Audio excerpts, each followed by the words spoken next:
Hey guys, how's it going? My name is Neon and welcome back to another video. In today's video, we'll be checking out the headless Bloodline in Shindo life. Bloodline was recommended by somebody in my Discord server, so I'll be putting that on the screen right now. But apart from that, if you want to join my Discord server, I'll be leaving the link for that in the description below. So in case you need help boss grinding or you just want to talk to people that play Shindo like you. Now, one last thing I want to mention before starting is that we're really close to 1,000 subscribers. So if you really want to help me out, I would appreciate it very, very much if you guys decided to subscribe. We're only I think 40 away, which is really, really awesome. You obviously don't have to, you could just watch the video as normal, but you know, it would mean a lot if you guys could. Anyways, apart from that, in case you didn't know, Headless is a limited time clan bloodline with the rarity of 1 out of 40 after defeating the Headless Karoshi boss. Also, you can buy this bloodline in the Bloodline shop, which I actually kind of recommend, or you can buy it if you have the Bloodline bag game pass for I think it's like 900 Robux, which I don't really recommend. Anyways, its moveset revolves around the use of explosive pumpkins and black horses to deal damage and to stun enemies. Anyways, now with that out of the way, it is finally time to get to the mode. As you guys can see, we're gonna mode up.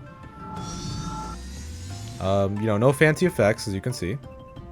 No, it's headless. You know, it looks nice. It's not over the top. It's very similar to, you know, like Eastwood Karoshi with like the skeleton. But obviously this is kind of like a Halloween themed bloodline. And honestly, I think it looks really good. I think it's a really decent looking bloodline. Anyways, apart from that, let's get on to the moveset. So this is going to be the first move. It is called Horse Trail, as you can see.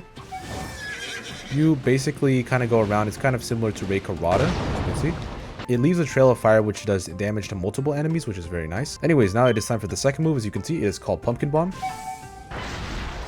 Basically chuck a pumpkin at them and, you know, stuns them for a bit, which is, you know, it's actually not that bad for combo starters or for combo enders, or if you just need something, you know, you got to build some distance between you can, you know, go back a little bit, recharge your chi. Anyways, now it is time for the final one, and it is called Horse Strike, as you can see.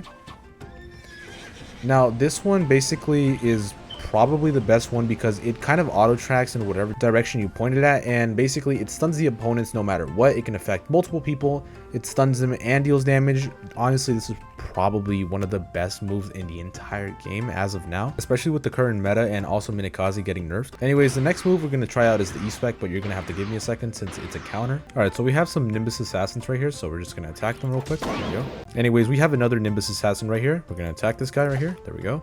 E. There we go. This is the counter right here.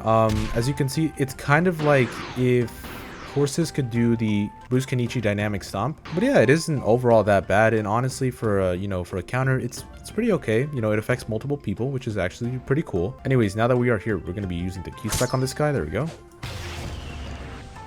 It's sort of like Pyromania, I guess, or sort of like that first move from Order. But yeah, basically it strikes them and then it covers them with a pumpkin, and then that does some damage to them, which is pretty nice. Anyways, now it is time for the final move, which is going to be the C-spec. I really hope he doesn't die. There we go. Well, there we go. So basically you kind of pull out like a katana and then you kind of like hit everything in your path.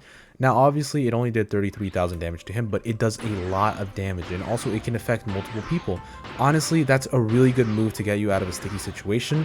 So overall, you know, this bloodline is pretty okay. You know, it's not the best bloodline in the world, but you know, it's something. Honestly, I think that the third move is still the best one for this bloodline. So yeah, that's kind of, you know, that. Anyways, apart from that, if you enjoyed the video, make sure to like and subscribe. Like I said earlier, we're really close to 1,000 subscribers. So, you know, if you help me out, it would, you know, really mean a lot.